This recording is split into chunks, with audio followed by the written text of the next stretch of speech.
Good morning friends, team super cluster में आपका फिर से स्वागत है। मैं doctor RC Mishra.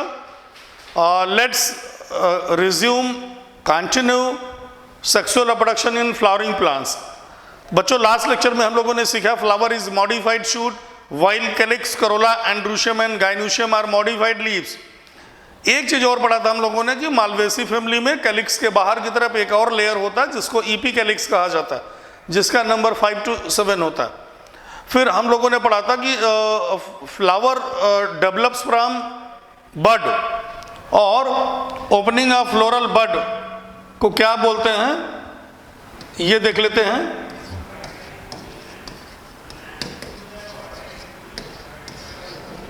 Opening of floral bud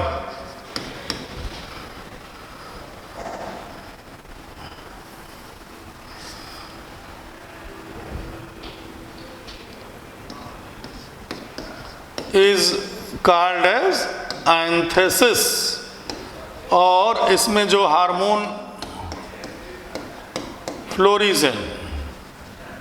florigen is consist of 2 gibberellin and anthocyanin.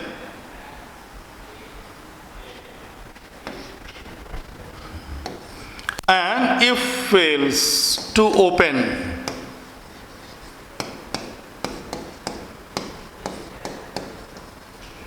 then flower becomes cleistogamous. And what is cleistogamous flower? Permanently closed flower. And in such cases, pollination is always self, as in Commelina bengalensis. एक और बड़ा प्यारा सवाल पूछा जाता है कि जिस तरह एंजियोस्पर्म में permanently closed bisexual flower which undergoes self pollination is called as cleistogamous flower, उसी तरीके से फंजाई में, इन fungi permanently close fruiting body होता है, and that fruiting body is called as anyone? Cleistothecia. क्लिस्टोथेसिया आपने पढ़ा होगा, क्लिस्टोथीसियम, एपोथीसियम, सिनेमेटा, ये सारे पेरीथीसियम। ओके, तो लास्ट लेक्चर में हम लोगों ने यहाँ पढ़ा स्टामेन कितने तरह के होते हैं, ये पढ़ा। पहला डाइथिकस एंड टेट्रास्पोरेंजिएट, यही मेन होता है एंजियोस्पर्म में। दूसरा monothecous and bisporangiate Malvaceae family में, और एक एक्सेप्शनल केस पढ़ा था Arceuthobium which is the smallest parasitic angiosperm, उसमें जो है मोनोस्पोरेंजिएट कंडीशन पाई जाती है बच्चों, और एंथर खुद हार शू शेप्ड होता है, ठीक है। But before moving forward let me tell you कि व्हेन एंजियोस्पर्म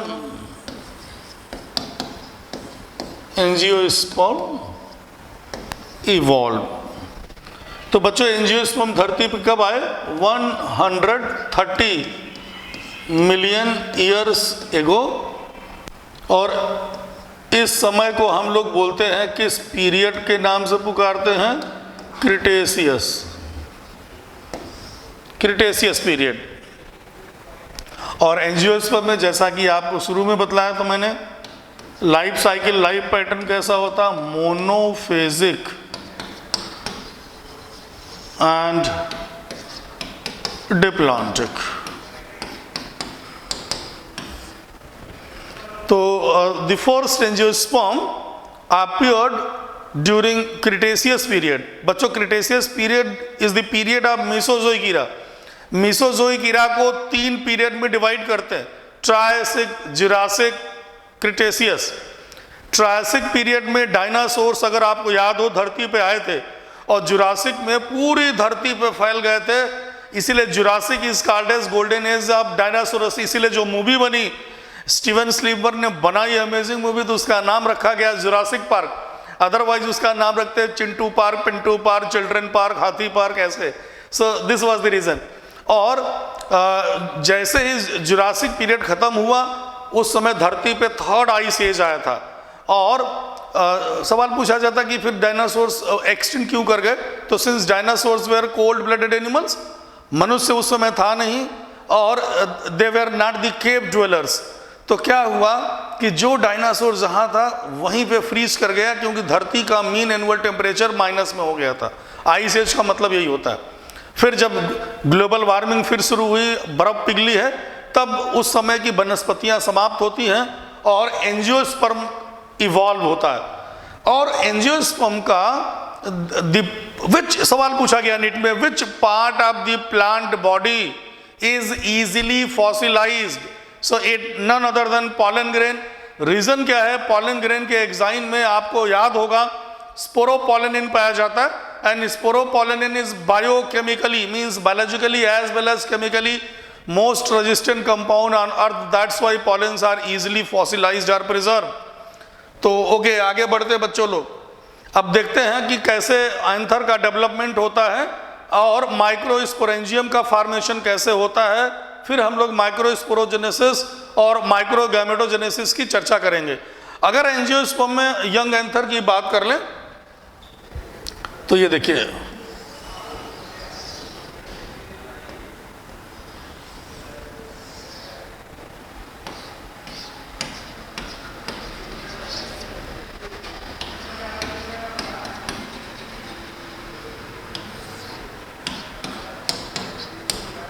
यंग एंथर में सिर्फ दो तरह के टिश्यूज होते हैं, दो लेयर होता है।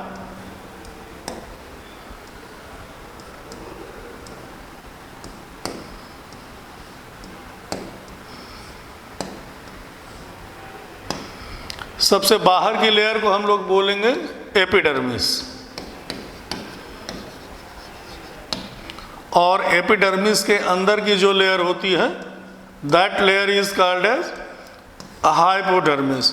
So entire mass of young anther is consist of parenchymatous hypodermis.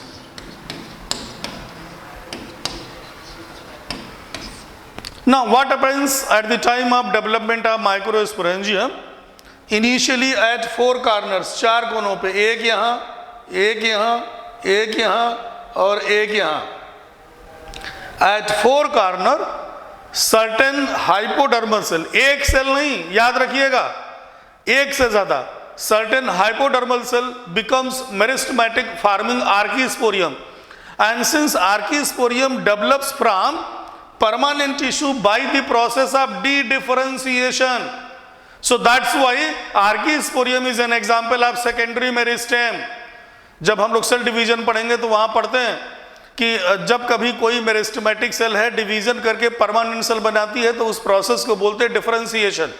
और अगर प्राइमरी परमानेंट टिश्यू या प्राइमरी परमानेंट सेल है बच्चों, if it again becomes meristematic by the process of D differentiation, तो इससे बनने वाले मेरिस्टेम को सेकेंडरी मेरिस्टेम कहते हैं।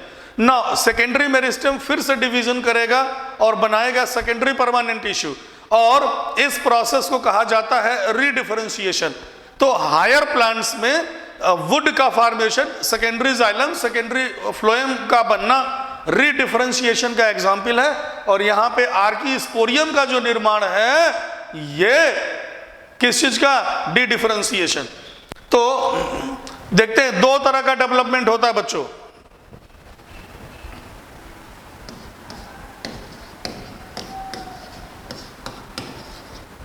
Two types.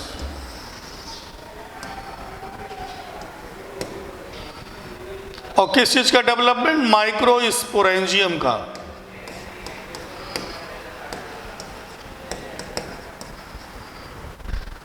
प्रिमिटिव कंडीशन होता है लेप्टोस्पोरेंजिएट टाइप ऑफ डेवलपमेंट। यहां पे microsporangia develops from single archisporial cell.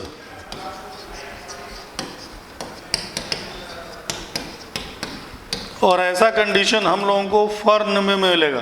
This is very important. आप फर्न में पढ़ते ही हैं एक लेप्टोस्पोरेंजिएट फर्न।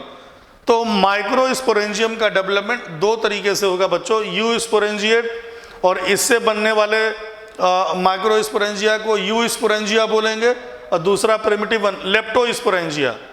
अब यू स्पोरेंजिएट डेवलपमेंट देखा जाए,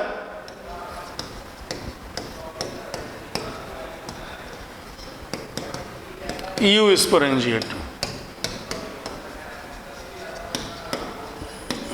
फ्रॉम सेवरल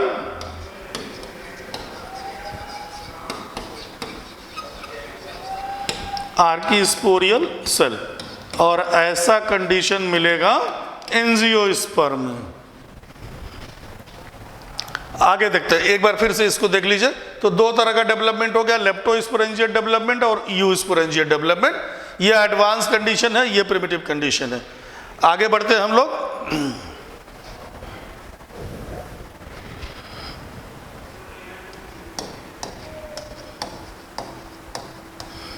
अब जो आर्कीस्पोरियल सेल है, it undergoes few periclinal divisions initially.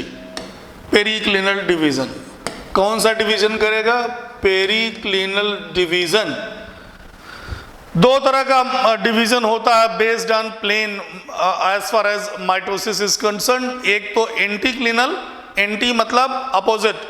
So if mitotic division takes place at 90 degree to the plane of axis, it should be called as anticlinal division, or periclinal division if division takes place parallel to the plane of axis। अब यहाँ पे एक cell बाहर बनेगी, एक cell अंदर। जो बाहर की तरफ बनेगी उसको बोलते हैं प्राइमरी पैराइटल सेल, और जो सेल अंदर बनेगा उसको बोलेंगे प्राइमरी स्पोरोजिनस सेल। अब ये प्राइमरी पैराइटल सेल ये फिर से पेरिक्लिनल डिवीजन करेगा, that is second periclinal division. तो फिर से दो सेल्स, दो लेयर बन जाएगा। एक होगा आउटर प्राइमरी पैराइटल सेल और दूसरा होगा इनर प्राइमरी पैराइटल सेल। अब आउटर प्राइमरी पैराइटल सेल फिर से पेरिक्लिनल डिवीजन करेगा, थर्ड पेरिक्लिनल डिवीजन। तो बाहर की ओर बनाएगा एंडोथीसियम और अंदर की तरफ बनाएगा मिडिल लेयर। और ये जो इनर प्राइमरी पैराइटल सेल है ये भी कौन सा डिवीजन करेगा? ये भी पेरिक्लिनल। तो फोर्थ पेरिक्लिनल डिवीजन हुआ बच्चों यहाँ पे, और ये बाहर की तरफ बनाएगा मिडिल लेयर। क्या बनाएगा? मिडिल लेयर बनाएगा। तो इट मेक्स मिडिल लेयर। और अंदर की तरफ क्या बनाएगा? टैपेटम। तो इसका मतलब मिडिल लेयर का बनना it is due to activity of outer primary parietal cell as well as inner primary parietal cell. और 2 to 6 लेयर्ड होता है ये। और endothecium single layer, tapetum single layer. और ये प्राइमरी स्पोरोजिनस सेल आगे चल के इधर directly or by a mitotic division it forms microspore mother cell और pollen mother cell, and that pollen mother cell undergoes microsporogenesis to make microspore tetrad. और फिर microspore से पॉलन ग्रेन बनेंगे, that is male gametophyte, माइक्रोगैमेटोजेनेसिस। तो इससे बनेगा pollen mother cell, ये diploid cell होगी। और इसके बाद इसमें रिडक्शन डिवीजन होगा तो माइक्रोस्पोर टेट्राड बनेंगे और ये हैप्लॉयड होंगे, टेट्राड। ठीक है बच्चों, तो देखिए हमने क्या बतलाया कि एंजियोस्पर्म में यू स्पोरेंजिएट कंडीशन पाई जाती है। What happens at 4 corners in young anther? Certain hypodermal cell becomes meristematic by the process of de-differentiation to make archisporium। इसलिए आर्कीस्पोरियम को हम लोग क्या बोलते हैं? सेकेंडरी मेरिस्टेम कहते हैं, सेकेंडरी मेरिस्टेम। अब ये शुरुआत में पेरिक्लिनल डिवीजन करेगा तो एक सेल बाहर बनेगी जिसको बोलेंगे प्राइमरी पैराइटल सेल। इससे वाल लेयर्स बनती हैं और प्राइमरी स्पोरोजेनेसिस से माइक्रोस्पोर बनेगा। अब ये सवाल पूछा जाता है कि which one is the multi layer covering of microsporangium. बच्चों, माइक्रोस्पोरेंजियम में बाहर से अंदर चलने पे 4 कवरिंग होती है, epidermis, endothecium, middle layers, tapetum. इसमें से सिर्फ मिडिल लेयर्स जो होती हैं वो मल्टी लेयर्ड, बाकी सब सिंगल लेयर्ड। और अगला सवाल पूछा जाता है कि out of the 4 layers of microsporangium which one are involve in production. तो except tapetum whose work is to provide nutrition, all 3 they acts as unit to protect the pollen chamber or microsporangium, क्योंकि microsporangium ही आगे develop करके pollen sac या pollen chamber का निर्माण करता, उसी को बोलेंगे। ठीक है, तो इसका मतलब हम लोग देखते हैं माइक्रोस्पोरेंजियम में कितने वाल होते हैं आगे।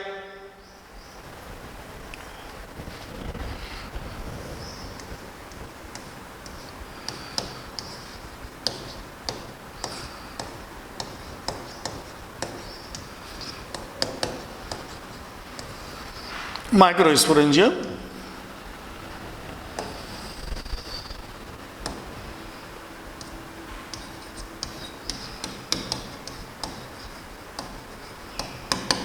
Epidermis,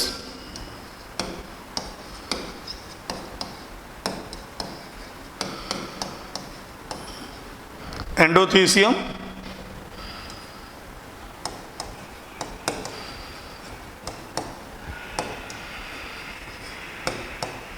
middle layers, and finally tapetum.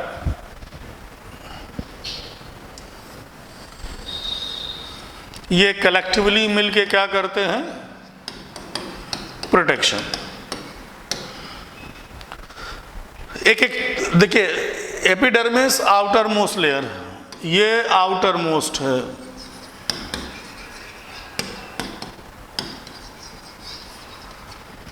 और टैपेटम इनर मोस्ट।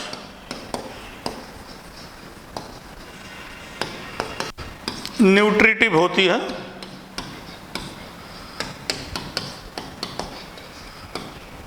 ठीक है। So epidermis is outer most covering of microsporangium. In Arceuthobium this epidermis contains fibrous thickening. In all other cases fibrous bands are present in endothecium. Endothecium is present just inner to epidermis. और ये जो fibrous thickening होती है, it is made up of alpha cellulose और lignin, and this fibrous thickening is present on inner tangential wall. और एक जगह पे एब्सेंट रहेगा, उस जगह को हम बोलते हैं स्टोमियम। अभी थोड़ी देर में डिटेल डायग्राम बना के दिखाते हैं। स्टोमियम पे फाइब्रस थिकनिंग नहीं होता, और स्टोमियम ही वो जगह होता है जहां से डेहिसेंस ऑफ एंथर होता है। Okay, next comes middle layers. Middle layers are parenchymatous tissues whose primary role to store food material passes it to tapetum. ये भोजन का संग्रह करती है, और इसमें जो भोजन स्टोर होता है वो यही से टैपेटम को दे देती हैं। वेरी इंपॉर्टेंट क्वेश्चन आप नीड कि मिडिल लेयर्स की जो कोशिकाएं होती हैं, ये बच्चों कैसी होती हैं? एफीमेरल्स होती हैं। कैसी होती हैं? एफीमेरल्स। एफीमेरल्स का मतलब होता है short lived. So cells of middle layers they disintegrate before dehiscence of pollen grain. So this is again very important question, और ये नीट में पूछा गया है, तो इसलिए इसको आपको याद रखना जरूरी है। Now lastly inner most covering जो है, that is the tapetum. Biologically very interesting tissue, अभी थोड़ी देर में बताते हैं why it is very interesting, but primarily it provide nutrition for the two the developing microspore. Okay, एक छोटा सा बस ऐसे हल्का सा डायग्राम बना के आपको अगर हम दिखाते हैं,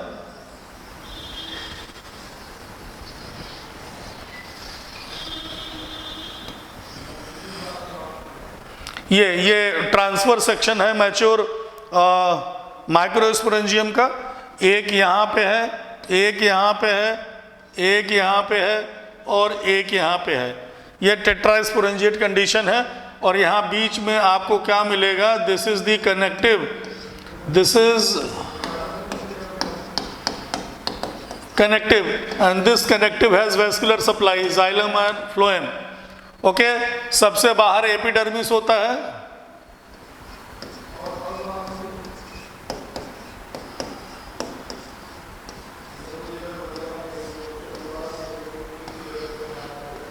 आप एनसीईआरटी में पेज नंबर 22-23 पढ़ें, वहाँ पे आपको सारी चीज़ें मिलेगी।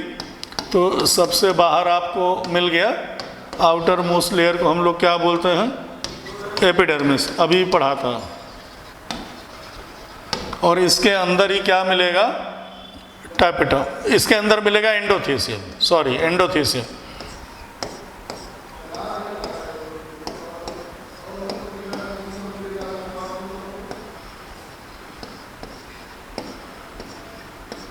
और इसमें बताया था मैंने fibrous thickening which develops from inner tangential wall. ये देखिए अंदर से डेवलप करता है। ये यहाँ पे नहीं पाया जाएगा। This is called as stomium. और स्टोमियम की जो आप देख रहे होंगे ये एंडोथीसियल सेल्स हैं, they are devoid of fibrous thickening. बाकी हर जगह ये फाइब्रस थिकनिंग है। तो ये हो गया एंडोथेसियम और ये सब हो गया fibrous thickening, fibrous band. Inner tangential वाल देखिए यहां से निकल रहा है। देन कम्स मिडिल लेयर्स, यहां पे है मिडिल लेयर। और लास्टली ये हो गया टैपेटम।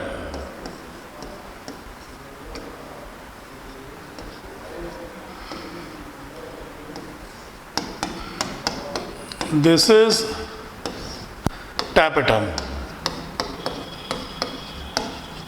और ये पॉलन चैम्बर हो गया। This is pollen chamber. Microsporangium later after development converted into pollen sac या पॉलन चैम्बर। और इसी पॉलन चैम्बर में you will get pollen tetrad, ये देखिए। और इसी में पॉलन मदर सेल मिलेगा। ठीक, ये हो गया पॉलन मदर सेल और ये हुआ tetrad.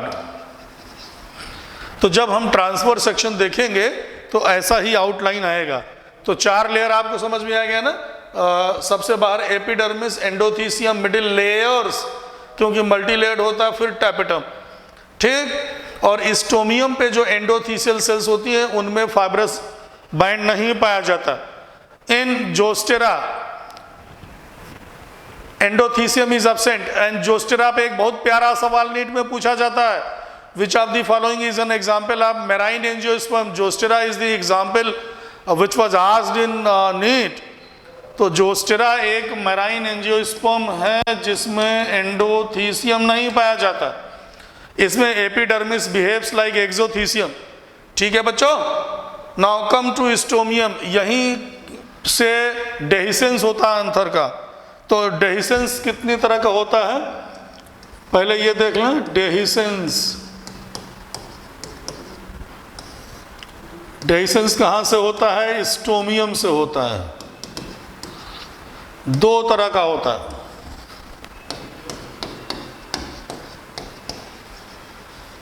Zero KG and hydrochasy. तो अगर मान लीजिए डेहिसेंस ऑफ एंथर हो रहा है by the loss of water, तो उसको जीरो केजी बोलेंगे। और अगर गेन ऑफ वाटर से हो रहा दैट इज वाटर एब्जॉर्प्शन, तब उसको बोला जाता है हाइड्रोकेजी। तो डेहिसेंस ऑफ एंथर जो है स्टोमियम से होता है और 2 तरह का होगा, hydrochasy and xerochasy. Now comes to tapetum.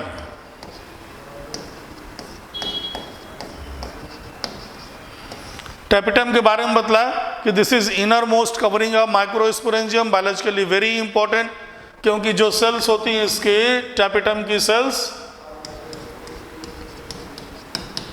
Nutritive.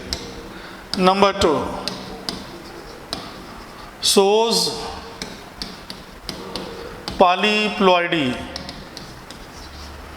Polyploidy means several sets of haploid chromosome, और ये किस वजह से होता है? This is due to endomitosis, means chromosome undergoes repeated division and separation, but there is no division of nuclei and all that, so that's why it is called as endomitosis. Third, cells are sinocytic, means multinucleate, shows restitution nuclei. Restitution nuclei में क्या होता है? During anaphase each pole contains single set of chromosome, but restitution nuclei में after division both sets of haploid chromosome gets entangled within the common nuclear envelope, so that's why such kind of nuclei is called as restitution nuclei. Then secretes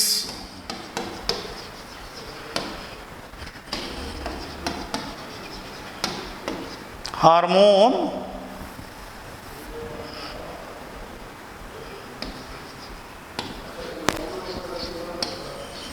as well as enzyme.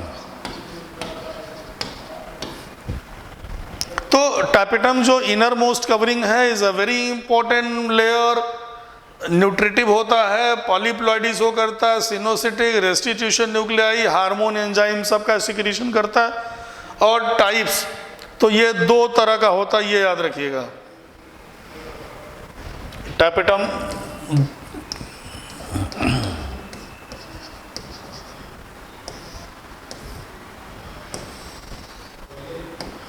पहला है amoeboid,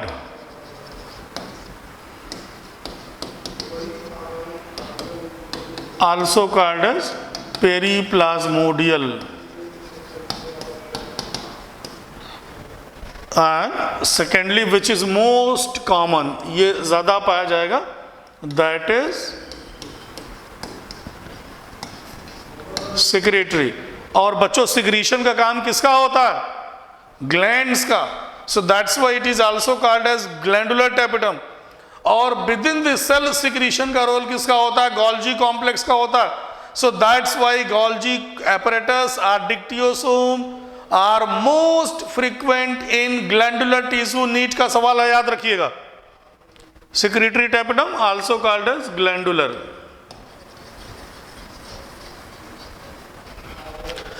Now what happens in amoeboid tapetum? जो टैपिटल कोशिकाएं होती हैं, initially they loses their cell wall, fuses together forming periplasmodium which moves with the help of pseudopodia like structure as in amoeba, that's why called as amoeboid, within pollen chamber and provide nutrition for the developing microspore.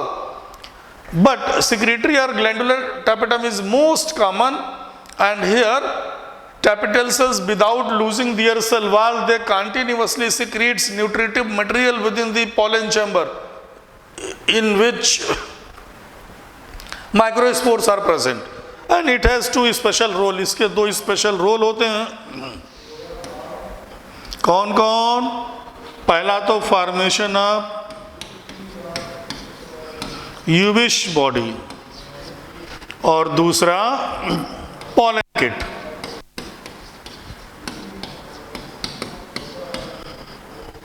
Now what is Yubish bodies?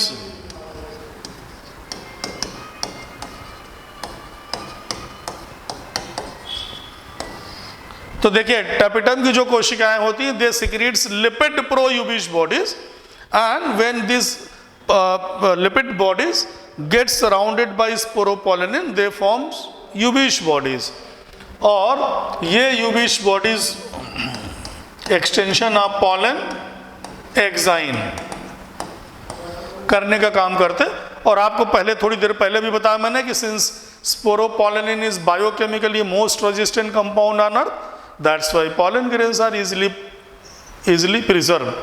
Study of pollen grain is called as palynology.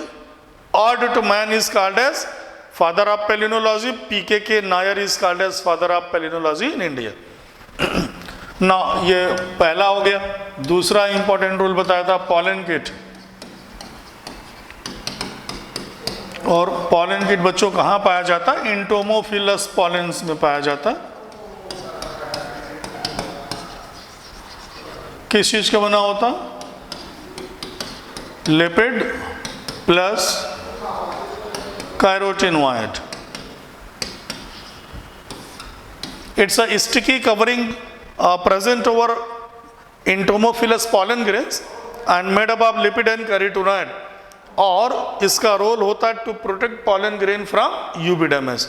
तो बच्चों आज के लिए इतना ही. Next lecture में हम लोग देखेंगे अब microsporogenesis, microgametogenesis and pollination. Thank you.